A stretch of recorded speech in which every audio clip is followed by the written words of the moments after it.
தமிழ்நாடு நிதிநிலை அறிக்கை தடைகளை தாண்டி வளர்ச்சியை நோக்கி முதலமைச்சரின் காலை உணவு திட்டம் ஊரக பகுதி அரசு உதவி பெறும் பள்ளிகளில் பயிலும் 1 முதல் 5ஆம் வகுப்பு மாணவர்களுக்கும் திட்டம் விரிவாக்கம். வெளியீடு இயக்குனர் செய்தி மற்றும் மக்கள் தொடர்பு துறை. 2019 மக்களவை தேர்தலுக்கு பின் நடந்த முதல் நாடாளுமன்ற கூட்டம் அது.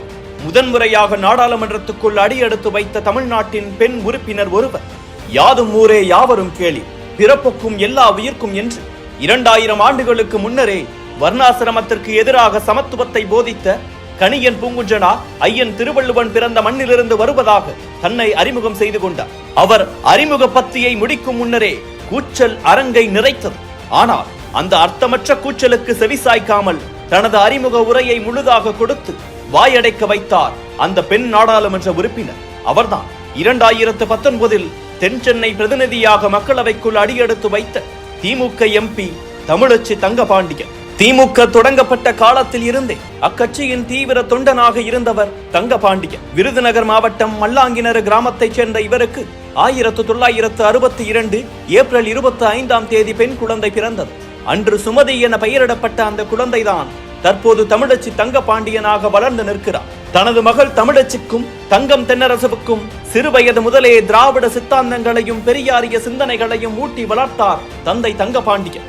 இதனால் ஒரு பக்கம் தந்தையின் கண்காணிப்பில் வீட்டில் திராவிட கல்வி, இன்னொரு பக்கம் விருதுநகர் சத்திரிய மகளிர் மேல்நிலைப் பள்ளியில் உலக கல்வி என கற்று தேர்ந்து வந்தார் தமிழச்சி.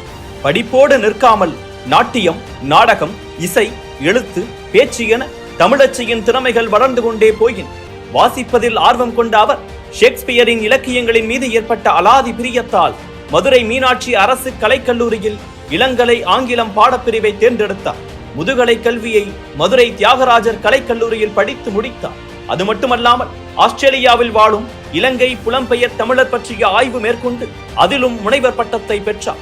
பெண்ணிய சிந்தனையோடு வளர்ந்த தமிழச்சி சென்னை ராணிமேரி கல்லூரியில் தனது பேராசிரியர் பணியை செய்து வந்தார். அந்த நேரத்தில்தான் அவரது தந்தையின் இறப்பு செய்தி இடியாக வந்து இறங்கியது. தந்தையின் இடத்தை நிரப்ப தம்பி தங்கம் தென்னரசு முழுநேர அரசியலில் இறங்கினார். தமிழச்சியோ பொதுக்கூட்டங்கள் மற்றும் நிகழ்ச்சிகளில் கலந்து கொள்வதோடு நிறுத்திக் கொண்டார். 2001ஆம் ஆண்டு நள்ளிரவில் நடந்த சம்பவம் தான் முதலாக அவரை அரசியலை நோக்கி நகர்த்தியது. சென்னை மேம்பாலம் கட்டியதில் ஊழல் செய்ததாக முன்னாள் முதல்வர் கலைஞர் கருணாநிதியை நள்ளிரவு 1:30 மணிக்கு கைது செய்தது அப்போதைய முதலமைச்சர் ஜெயலலிதா தலைமையிலான அரசு.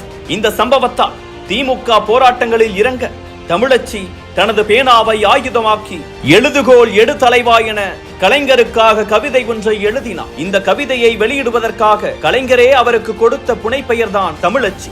இப்படித்தான் கல்லூரி பேராசிரியையாக இருந்த சுமதி தமிழச்சியாக பரிணாமம் அடைந்தார்.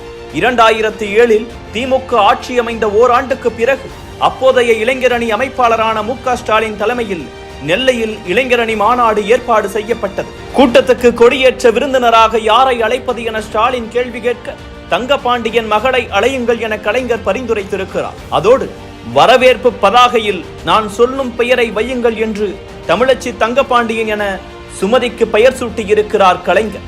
அரசு பணியில் இருந்த அவர் மாநாட்டில் பங்கேற்பதற்காக தனது பணியையே ராஜினாமா செய்திருக்கிறார். இதற்கு பின்னர் தான் அவரது அரசியல் ஈடுபாடும் அதிகரிக்க தொடங்கியது. ஆரம்பத்தில் பேச்சாளராக பயணத்தை தொடங்கிய அவருக்கு 2009 மக்களவை தேர்தலில் வாய்ப்பு வழங்கப்பட்டது. ஆனால் எதிர்பாராமல் நேர்ந்த விபத்தால் அந்த வாய்ப்பு பறிபோனது. சிகிச்சைக்கு பிறகு மீண்டு வந்த தமிழச்சி மீண்டும் திமுக மேடைகளில் தெரிய தொடங்கினார். பின்னர் 2019 தான் அவருக்கு மீண்டும் தேர்தலில் போட்டியிட வாய்ப்பு வந்தது. தென் சென்னையில் களமிறங்கிய அவர் 5,64,872 வாக்குகள் பெற்று பெருவெற்றியை ஈட்டினார். அந்த தேர்தல் சமயத்தில் உங்கள் மீது வாரிசு அரசியல் என்ற முத்திரை இருக்கிறதே என்று கேள்வி எழுப்பப்பட வாரிசு அரசியலா என்று கேட்கிறீர்களே, மிசா காலகட்டத்திலும் சட்டநகல் எரிப்பு போராட்டங்களின் போதும் வாரிசுகளாகிய நாங்கள் துன்பப்படவில்லையா? தலைவர் கலைஞர் கைது செய்யப்பட்ட போது நடு ரோட்டில் ஸ்டாலினும் கனிமொழியும் அமர்ந்திருக்கவில்லையா? துன்பப்பட்ட நேரங்களில் திமுகவின் இன்னொரு வாரிசுகளாக இருக்கிற உங்களுக்கு ஏன் இந்த துன்பம் வந்தது என்று பத்திரிகைகளோ பொதுமக்களோ ஏன் கேட்கவில்லை என பொங்கி எழுந்தார் தமிழச்சி. இப்படி கேள்விகளாலும் பொதுமக்களின் ஆதரவாலும் அடுத்து நடந்த தேர்தலில் வென்று மக்களவைக்குள் முதல் முறையாக நுழைந்த அவர் சமரசமின்றி கேள்விகளை கேட்டு ஆளும் பாஜக அரசை திணற வைத்தார். நாடாளுமன்றத்தில் 79 விழுக்காடு வருகையை வைத்திருக்கும் அவர் இதுவரை 279 கேள்விகளை கேட்டிருக்கிறார்.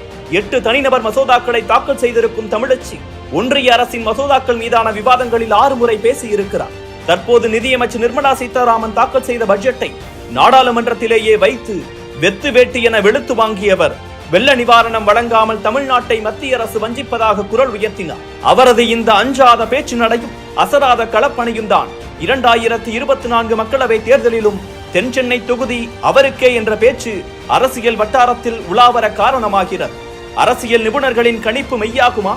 தமிழச்சி தங்கபாண்டியனின் குரல் தமிழ்நாட்டுக்காக மீண்டும் ஒரு முறை நாடாளுமன்றத்தில் எதிரொலிக்குமா என்ற எதிர்பார்ப்பு திமுகவினரோடு சேர்ந்து வெகுஜனங்களையும் தொற்றிக் கொண்டதை மறுக்க முடியாது.